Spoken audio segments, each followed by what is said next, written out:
An Amuro figure is not included in this review.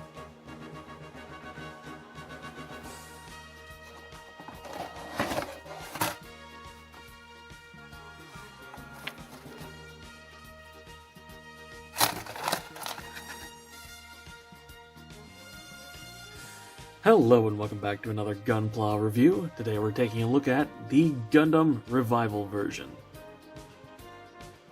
And starting off the review, as always, with the articulation. Head is on a peg. Can't look up and down. Just a rotation, though it can do a full rotation. Shoulders can rotate and hinge out just under 90 degrees. They are actually on a ball joint, though it just functions as a swivel hinge. No bicep rotation aside from the small amount the ball joint gives you. Elbows can bend just under 90 degrees, and despite looking like it, they can't actually bend back the other way. There's a stopgap in there. And the hands, surprisingly, as always, are on a ball joint. Absolutely nothing in the torso. This is a brick. Hips are just pegs, so I suppose if you wanted, you could probably modify them to be able to splay out slightly. No thigh rotation. The knees get just under 90 degrees, and the ankles are on ball joints, though not much of one. They can't go forward like at all, but they can go down a bit. So the articulation is bad, but it's completely accurate to the original 1980 Gundam Model Kit. Now, getting into accessories and gimmicks, let's just get a little bit of color correction out of the way. This thing is basically perfect, aside from black in the side vents, black in the center of the Vulcans, which I highly recommend painting before you put this thing together. Black around the eyes, because it's part of the red. They just do it with shadow, but painting it black does make it a little bit nicer. And the rear camera, which I like to clean up the paint a little bit actually on mine, but yeah, that needs red.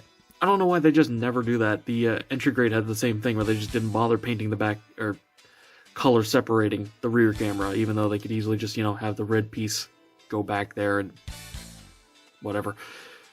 Anyway, for accessories, you get the beam rifle, and yeah, that needs to be painted too.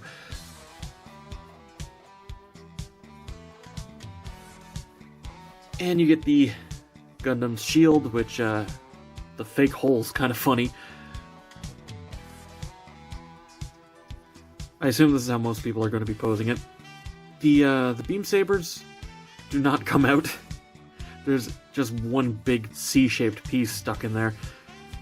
That said, you do actually get a beam saber, which also needs paint. You have to paint the pink on the actual beam. Funny chopstick, and man, it is funny because it is just a stick with like a flat end on it. Actually, thinking about it, it looks pretty much identical to the one from Gunpla-kun, which is, intentional, but it is kind of funny. They really are pretty much exactly the same. And finally, the one thing that they included that's new, they include a beam handle that has the usual 3mm hole for the modern beam effects, so you could give this a modern beam saber if you wanted. I don't have any handy at the moment, but that would be really silly. Finally, I do just want to quickly go over the box and also the instructions, because there's a lot of really fun stuff. Move that up out of the way. Focus. Yep. First, don't need the pin. No nippers. Lies, by the way. There's a couple nubs on the beam saber that aren't touch gates.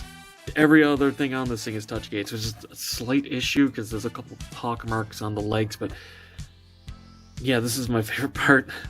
Amuro figure not included, but it does showcase the... While an Amuro figure is not included in this kit, it does showcase the evolution of kits and the technological advances of the past 45 years. While keeping with the original design of the kit, blah blah blah. Show off the runner, and then they show off the original kit with the new one. And they really, really accurately represented it. Aside from the hands, weirdly. The hands are a little bit more rounded on the new one. if you look here, the hands are a little bit blockier on the original than they are on the new one, which doesn't really matter, but it is kind of a weird change.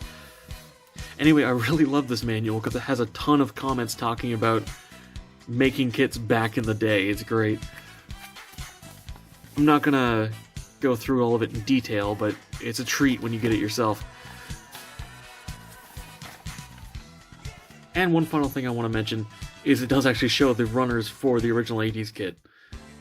And for a size comparison, I mean, it's a 1/44th Gundam.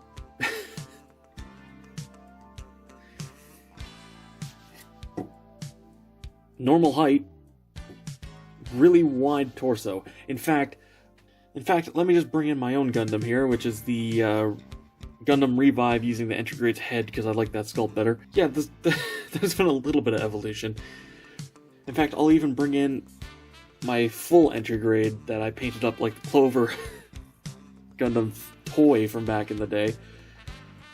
Kind of want to go back and repaint a couple things, because that red's a little dark. Anyway.